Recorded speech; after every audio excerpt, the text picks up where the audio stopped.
Apapun waswas syaitan yang mengatakan orang beriman itu susah, itu bohong semuanya. Demi Allah orang beriman itu bahagia, tenang, bisa mendapatkan semua dunia. Allah janjikan, tidak mungkin salah.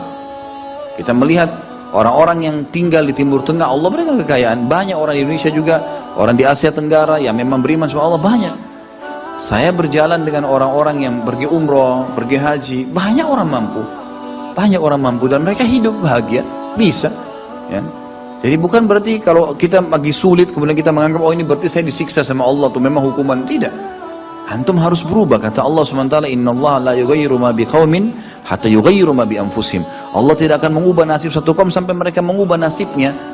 Maksud daripada ayat ini adalah, kata sebagian ulama, kalau seseorang muslim dia memohon, merengek, mengadu sama Tuhannya dan meminta apapun sampai dia minta menjadi seorang raja dunia, akan dikabulkan oleh Allah asal dia mau mengubah dirinya.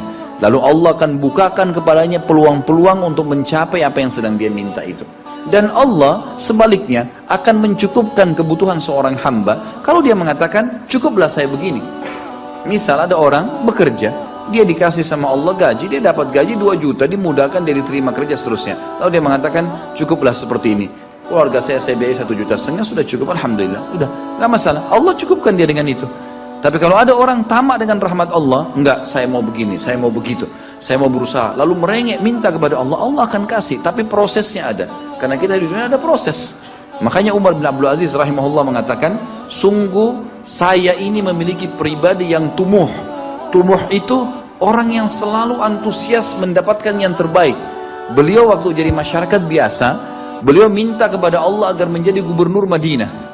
Dan beliau mengatakan, terus saya menggencot doa itu setiap malam sampai Allah kabulkan saya jadi gubernur Madinah, gitu kan.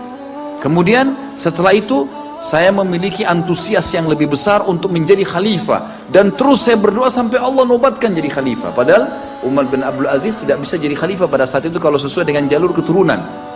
Semestinya ada orang lain, dia memang keturunan Bani Umayyah, tapi bukan dia semestinya pada saat itu menggantikan khalifah.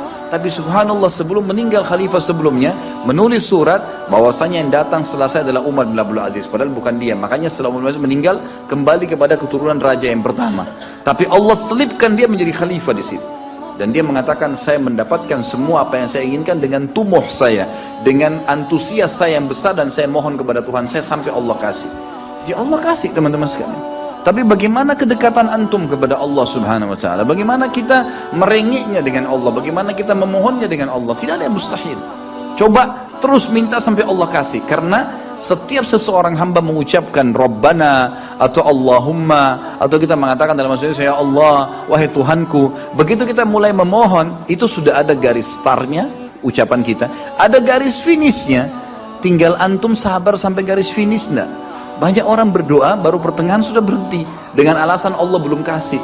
Allah mau lihat ini orang benar nggak, serius nggak. Sama rasionalnya gini, kalau kita kuliah, begitu kita sudah daftar kuliah, sudah ada kan prediksi kita 4 tahun tamat S1 kan? Oh iya, semester 1, semester 2, semester 3, sampai semester 8 misalnya. Ini yang saya tahu pada saat kami S1 di Madinah begitu ya. 1 tahun 2 semester, 1, 2. Tahun kedua 2, 3, dan 4 sampai semester 8 selesai S1. Baik, kita begitu daftar pertama sudah tahu saya akan kuliah 4 tahun nih. Kalau saya lulus selama 4 tahun saya akan lulus menjadi S1. Kita sudah tahu kan. Kalau ada orang baru tingkat 2 sudah berhenti kuliah, dia sendiri berhenti. Itu sama rasionalnya orang kalau berdoa tuh. Kalau merengek sama Allah, sabar sampai titik klimaksnya, kita akan dapat ijazahnya, kita akan dapat apa yang kita inginkan, gitu kan. Tapi kalau orang terburu-buru, tergesa-gesa, dia tidak dapat. Jadi selalu tamak terhadap rahmat Allah. Dan itu bagian daripada ibadah. Allah SWT menyuruh kita tamak dengan rahmatnya. Ya. Kita disuruh berdoa dengan khaufan wa tama'a. Khauf, takut dengan azabnya Allah, jangan masuk neraka, dan tamak terhadap rahmat Allah. Minta terus agar Allah SWT memberikan kepada kita rahmat yang luas, ditambah, diberikan karunia. Antusias teman-teman sekalian. Orang mukmin itu selalu optimis. Tidak ada kata-kata pesimis, tidak ada kata-kata putus asa, nggak ada kata-kata dendam. Berlalu, qaddarallah ma syaa fa'al. Allah sudah takdirkan dan sudah terjadi. Kata Nabi SAW, kalau terjadi sesuatu pada kalian, katakan Allah sudah takdirkan, sudah terjadi. Buka lembaran baru, jalan sekarang, gitu kan? Sampai kata Nabi SAW yang memotivasi kita, kalau di tangan seseorang di antara kalian sebuah bibit, dan dia tahu, bibit pohon, dan dia tahu besok kiamat, tetap dia tancapkan. Tetap dia tancapkan. Sebagian ulama salaf dulu, mereka menanam pohon-pohon teman-teman sekalian, pohon-pohon yang umurnya lama, seperti kelapa, ya.